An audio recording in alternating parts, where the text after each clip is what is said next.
2 plus 2 gives us 4, and 8 times 4 gives us 32.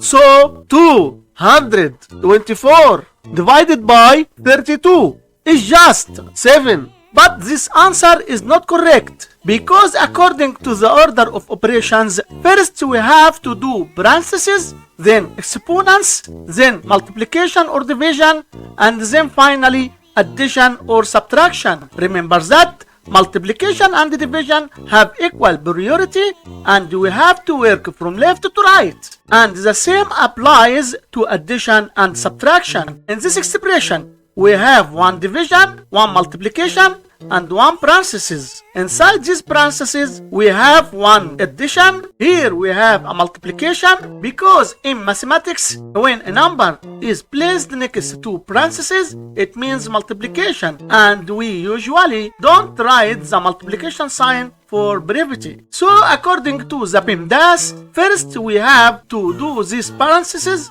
then this division, and finally this multiplication. If we do this multiplication before this division, it's wrong. So first this parentheses.